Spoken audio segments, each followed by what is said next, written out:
Muy buenas tardes.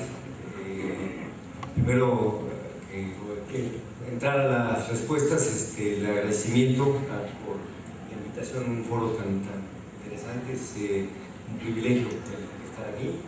Y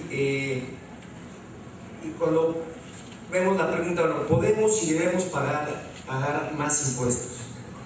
De entrada diría, no los mismos, sí los que no pagan y que tienen capacidad, ¿no?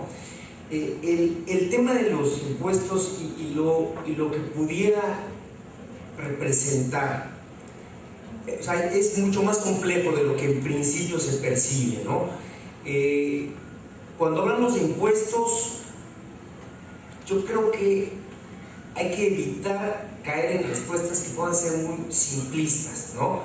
¿Te interesa incrementar un costo en tu empresa? La respuesta lógica sería no.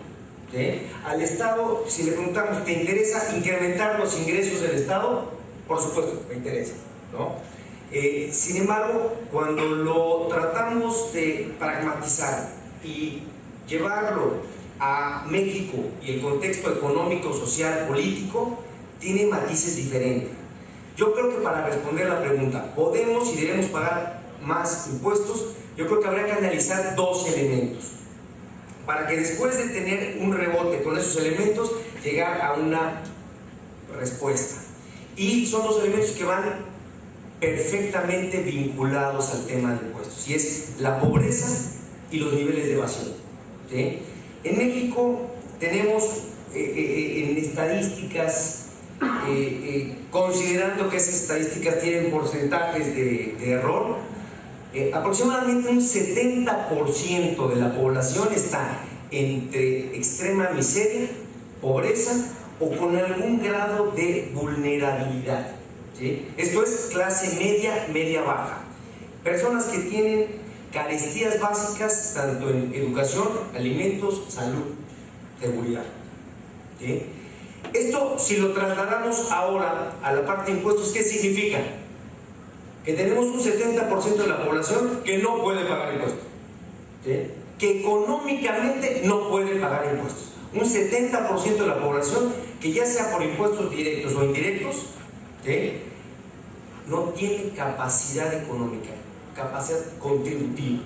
¿Sí? Nos queda un 30%. De ese 30%, posiblemente un 20% esté en cierto punto de equilibrio.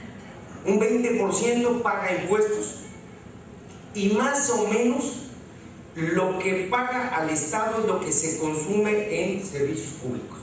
¿Sí? Percibo un salario, recibo rentas o tengo servicios por honorarios independientes. Lo que recibo y lo que le pago al fisco es más o menos lo que me gasto en educación, en seguridad, luz mercurial. ¿Sí? Nos queda un 10%. Entonces tenemos a un 10% que tiene que pagar impuestos por lo que se va a consumir en servicios públicos, pero además tiene que pagar lo del 70%. ¿Sí? Entonces, en ese 10% es correcto que establezcamos o que cifremos todo el desarrollo económico del 70% de la población. Es un tema complicado.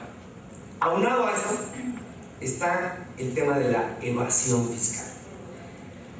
Las estadísticas, otra vez regresando a las estadísticas, aparentemente hablan de que en términos generales hoy en día la evasión fiscal pudiera en economía subterránea, vamos a hablar del concepto que es etéreo entre economía subterránea o informalidad, pudiera estarse moviendo más o menos el 30% de la riqueza general del país. ¿Sí? O sea que tenemos un 30% de riqueza que no paga impuestos. Esto evidentemente nos genera un problema, la evasión fiscal nos afecta a todos, en mayor o en menor grado, nos afecta a todos. En resumen, a la pregunta, ¿podemos y debemos pagar más impuestos? Yo lo resumiría en tres aspectos. Primero, prioritario, hacer que los que hoy no pagan impuestos y generan riqueza lo hagan. O sea, es primera prioridad. Segunda, fundamental, y no es un tema técnico fiscal, sino ya sería más económico, fortalecer la clase media del país. Indiscutiblemente yo creo que hacia allá debería de llevarnos la reforma fiscal integral, viendo la reforma fiscal integral también como uno de los elementos que debe considerar el gobierno, uno de los elementos más, pero el problema no es tanto fiscal, sino es un problema económico, ¿sí? Yo creo que el segundo punto sería indiscutiblemente fortalecer clase media del país para que puedan empezar a pagar impuestos los que hoy no pueden, ese 70%. ¿Sí?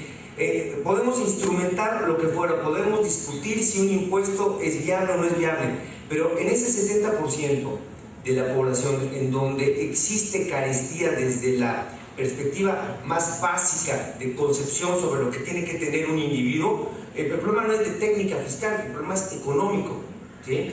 Entonces sería fortalecer la clase media. Ese para mí sería el primer punto, incluso si quisiéramos hacer priorizar, ¿no?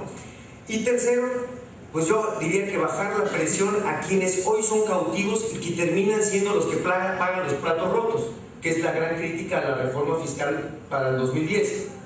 Entran con un proyecto relativamente razonado, congruente, incrementar un impuesto indirecto, quitando exenciones. O sea, el proyecto que originalmente el Ejecutivo incorpora al Poder Legislativo tenía cierto elemento de razonamiento técnico, y ante la imposibilidad de incorporar ese nuevo impuesto y una serie de factores, terminaron jalando de donde podían y que paguen impuestos los que ya son cautivos.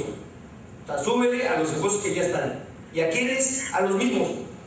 ¿Sí? Entonces, ¿qué pasa? Que en el ejemplo que di estadísticamente, como ese 70% sigue en una incapacidad económica de contribuir, los que están en evasión, ese 30% de la economía que se genera, que está en evasión, prácticamente no hubo un cambio de fondo que pueda llegar a incorporarlos a la base. Lo único que quedó es al 10% que siempre pagan impuestos y que sirve para subsidiar a los 70%, a esos aprietan los más.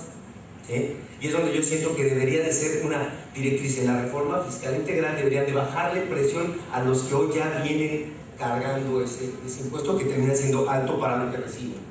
¿Sí?